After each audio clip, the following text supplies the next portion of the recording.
WNST guy. I wish we were putting our sandals on and going down to Sarasota, but I was watching the Oscars on Sunday night, and this beautifully mature man who looked just like Alan McCallum won an Oscar, and I thought, I know Alan's watching that, so I'm going to rib Alan a little bit. And lo and behold, here is Alan McCallum. I don't even know who that guy was or what that movie was, Alan, but I cannot be the only guy that said you have a doppelganger that just won an Oscar on Sunday night, right? I'm not the only guy that thought you look like that guy, right?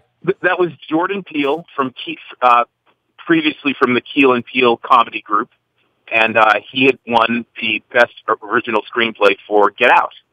And it was funny because right before you texted me, one of my good friends, Ken, had just looked at me and said, "Hey, Alan, you just won an Oscar." And he said, "That's your doppelganger right there." And almost without missing a beat, I get a text from you that said, "Congratulations on your Oscar." And you wrote back, "That's your doppelganger." So it was like I was having. I'm not the only one that saw it. I mean, you didn't get any crap from Messina or any of the other, people in our rat pack. I mean, I was doing radio with Messina Sunday night. I probably should have hit him and said, "Put the Oscars on and tell me that dude's not Alan McCallum." So I'm going to start introducing you as Alan J.P. McCallum for Jordan Peele, if that works. And I'm assuming you think that's the highest honor anyone could have would be comparing you to an Oscar winner, right? If I had half the talent that man has, I wouldn't be talking to you right now. But, it's in the early years, it was Hootie. I can't think of... Darius Rucker. Darius Rucker. You know who got that was Kirk McEwen got that every day of his life because they really did look a lot more alike than you did, And then I got Ice Cube for a little while. Yeah, I can see that. I see that. I see that a lot. Yes, I concur with you and Ice Cube. Yes, correct. And now we're on to Jordan Peele. So, dude, I started with Eric Estrada, and then I went through a Donny Osmond phase, and now they just compare me to Clooney. I don't know why. Well played. He is Alan McCallum. Look, at some point we're going to talk about baseball. I've done everything I can do to avoid it, but here we are. You are the baseball historian and author and analyst and my baseball friend for a quarter of a century, and I'm trying to bring some Oriole people on who love the team, and Mark Cram Jr. joined me from Philadelphia, and I bring Justin McGuire, people that love the Orioles and follow the Orioles. Chris Pica still loves the Orioles and follows the Orioles to a large degree. We're all scratching our head here, right?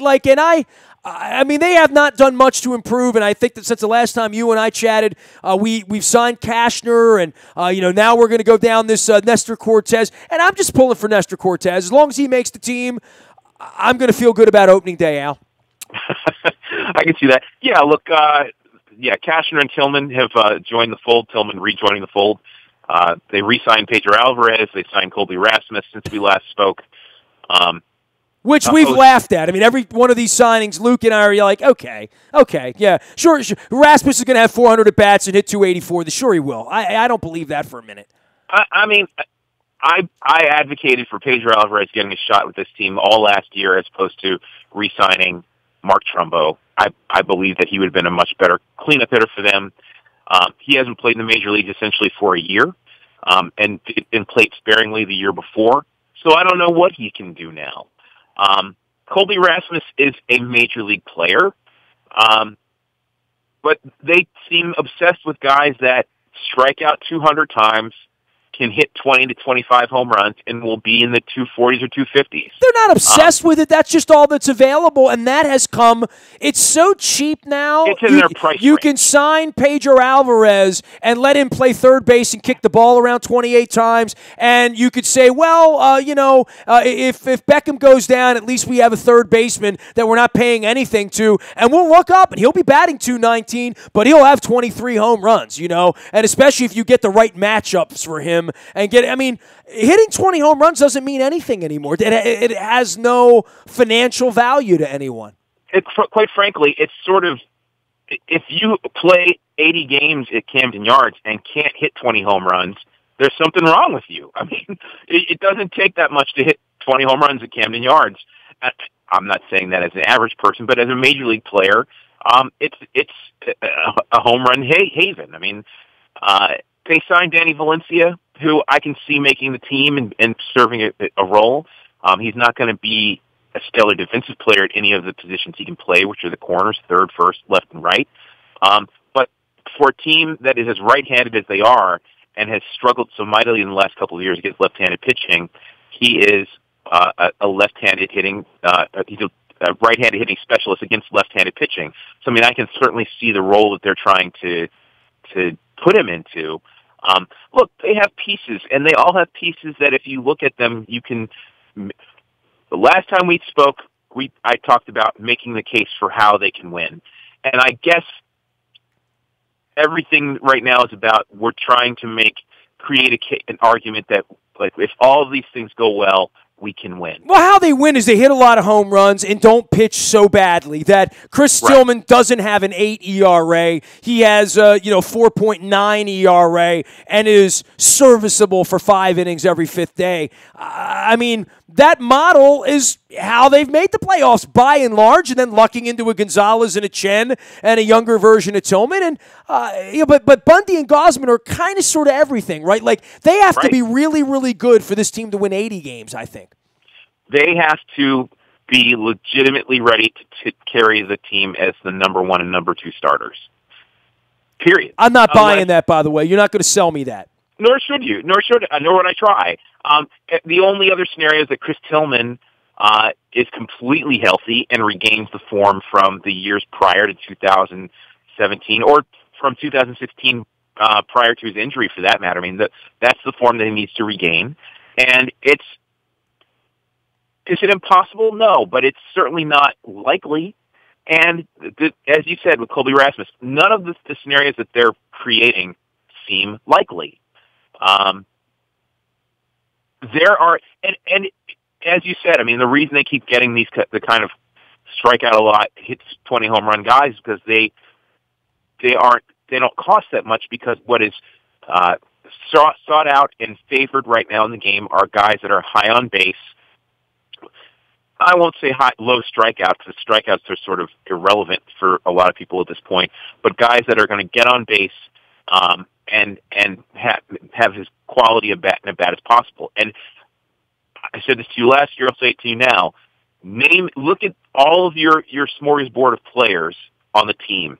And I don't think anybody would argue that Manny Machado has the highest ceiling. I think we all agree in that.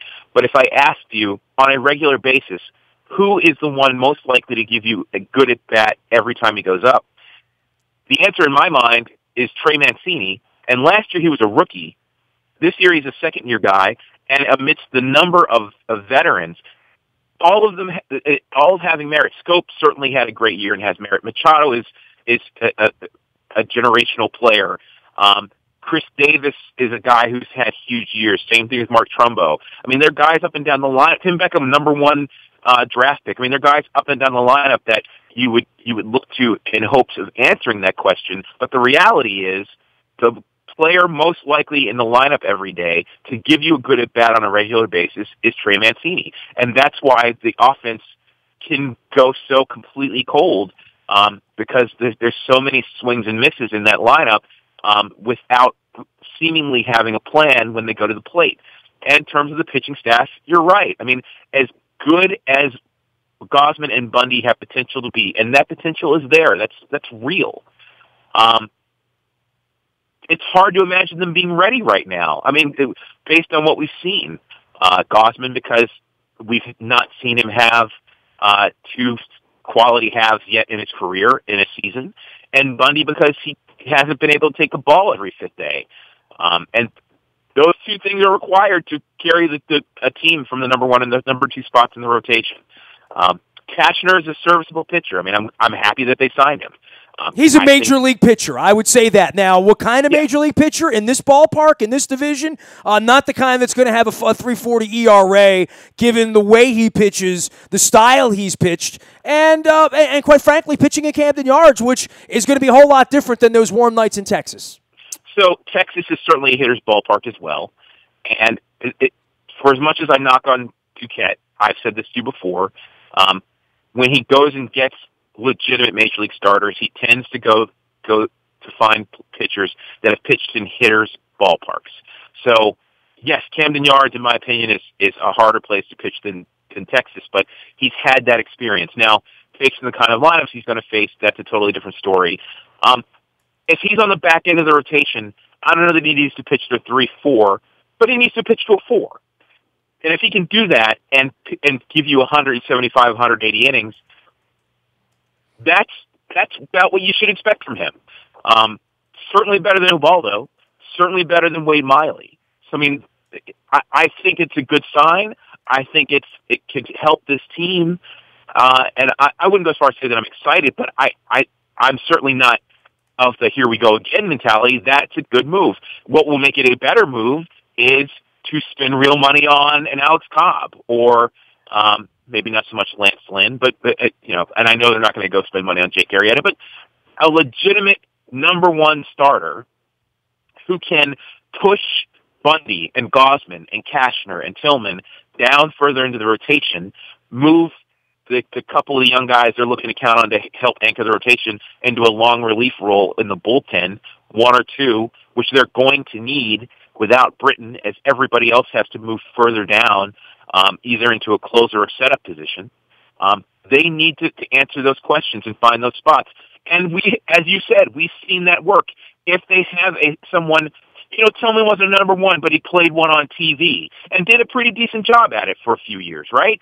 And that allowed Chin and Gonzalez and the other players, Bud Norris in the past, to fall further down. And if you push Gausman and Bundy further down, where you're expecting less from them, so there's less pressure, same thing with Cashman and Tillman, then the formula looks better. Then the bullpen looks better because the bullpen doesn't need to do as much, and you have more options for it. And then at that point, if your pitching is better, then you can probably get away with some of those cold spells for the offense because they are going to have nights where they hit 5 home runs and score 10. And the bullpen you trust to anchor enough to probably get that done. Then you are talking about a wild card. But as it stands right now, so many things have to go right. There's no way to see them legitimately anywhere higher than 4th, maybe 3rd if they get lucky in the American League East. He is Alan McCallum. You can find him out at WNST.net, Alan at WNST. And, of course, wherever the Orioles fly this year, he and I will be chatting about it from time to time and checking in. And, I guess from a level of hope, we're watching all these other teams and watching this team and where the back end of the rotation is. I've been kidding around about Nestor Cortez, but he's starting to make a little bit of a case for himself, right? I mean, if there's ever going to be a Nestor that pitches in the big leagues, why not here for 10 minutes? And once he makes the staff, you're never going to keep him around the whole year because he's Rule 5. Yeah, look, I mean, ultimately, no team works harder to keep their Rule 5 drafts than the Orioles. And if he has an arm, given the circumstances they're in right now, why not try him? If he doesn't work in the starting rotation, then you put him into the bullpen to eat some of those innings on the nights when they're down 5 or 6 runs and you're trying to preserve, the Darren O'Days and the Brad Brocks of the world. Why not do that? And the truth is about young pitchers and where the Orioles are. I mean, I think everyone sort of envisions a scenario where the Orioles are trading away some of their veteran talent right before the All-Star break or right around the trade deadline. So if you have as many young arms as you can keep in the organization, why not do that? Because I think we all know that one way or another there's a rebuilding coming, and the Orioles will either be ahead of the game, which it seems unlikely, or behind it. And if they're behind it, why not have a couple of young arms already in the organization that you can look to? So, hey, as opposed to other years where it didn't make sense to hold on to a ton of guys in the Rule 5, why not? Why not do it? Any thoughts of positivity out of this Machado to shortstop thing? You and I haven't bandied that around. I know it was talked about a lot in the offseason, and obviously everybody was camped out at his locker the first day about talking about leaving the Orioles in the walk year and all that. This feels like it's a lot for him to take on a year after he was hitting 200 at the All-Star break and had some choppiness in the waters trying to look for a $300 million deal. I guess if he's looking for top dollar, why not go all in and try to play shortstop for 140 games here and see how that turns out? So the scenario is simply a happy Manny Machado can't be bad for the Orioles, right? If he's going to be on the team. I guess. Right? Inmates running the asylum, sort of, kind of, I guess, right? Well, that's the way it is. I mean, there is no investment in the future. It's not like he's investing in his future with the Orioles, right? Certainly not. I mean, look, he's wanted to play shortstop since he was, 5 or 6 years old, sure. Right? And I will give Manny all the credit in the world he respected J.J. Hardy. He respected the kind of player that he was, and he deferred to him for, 6 years, right? Through injuries, through lack of hitting. J.J. was the captain of that infield. I think we all knew that. This team largely played better when J.J. was out there, certainly defensively. And Manny respected that and kept his mouth shut about it. He has an opportunity, whether he's going to be here or not. That I think we all feel sense the answer to that. And if he's going to shortstop is going to make him happy, then maybe that's going to create a situation where one, he has some sense of warm and fuzzies for the Orioles, which seems unlikely, but not impossible. And two, propels him to the kind of free agent walk-year MVP type season that might be the kind of magic elixir that the Orioles need to get to the playoffs. Maybe that is the thing that will do it. So if you're asking me what kind of positive notion there is to look for in that, I think that's it, that Manny being excited to do what he's always wanted to do makes him the elite player that we were looking for through most of last year and couldn't find offensively. From a defensive standpoint, I've said, he's probably the best defensive third baseman I've ever seen on a regular basis. And, I'm a little too young to have seen Brooks at his best. I vaguely remember him, in the latter years.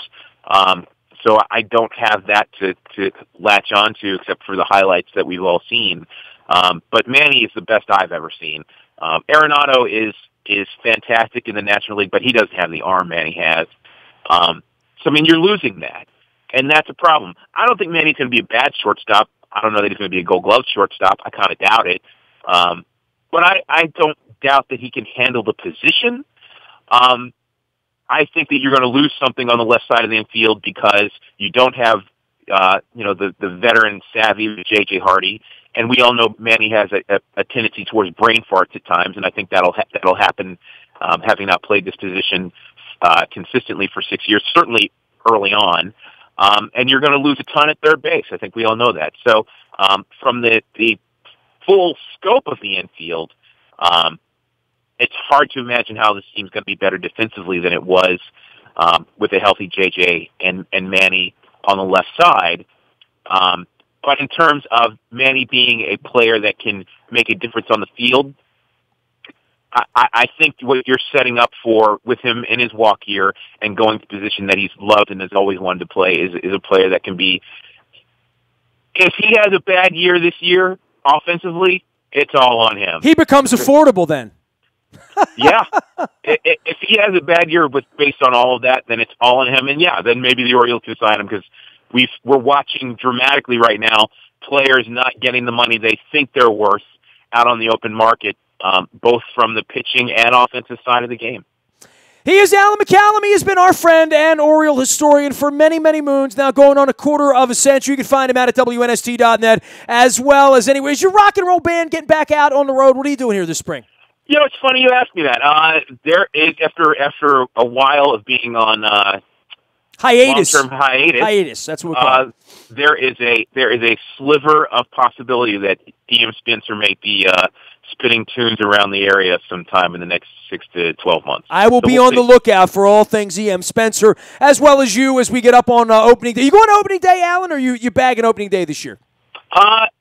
Ask me next time we get together. I'll let you know. We got head coach Barry Trotz joining us that night on the 29th. Even I'm going to opening day, Alan. And by the way, a little admission for you. Lucas and I were at the Lucas Oil Field, strangely enough, out in Indianapolis all last week.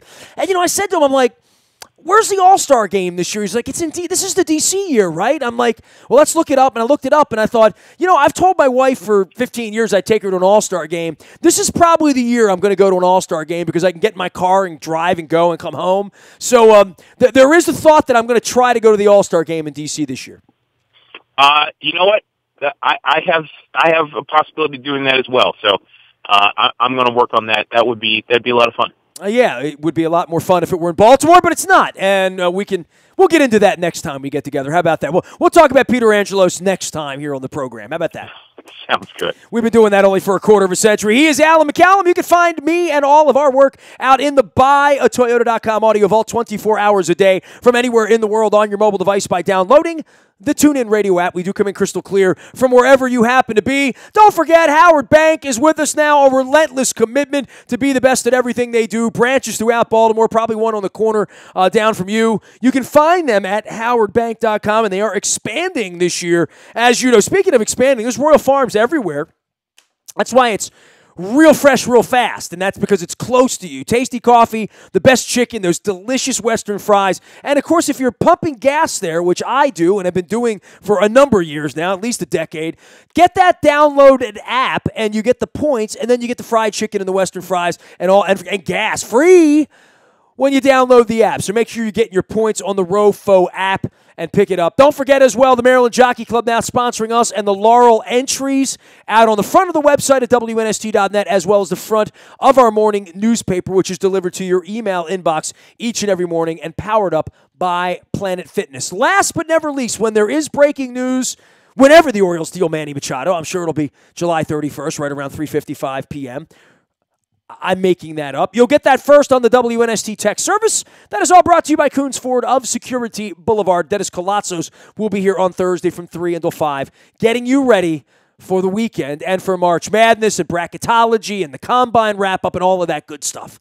I am Nestor. You can find me nasty at WNST.net, Facebook, Twitter, LinkedIn, Snapchat, Instagram, streaming live on our Facebook as well as our YouTube WNSTV channel. We've also got our Ray Lewis buses pointed toward Canton, Ohio. We got some baseball involved in that as well. Indians game, Pirates game. So if you love baseball, you're going to love our Ray Lewis trip as well.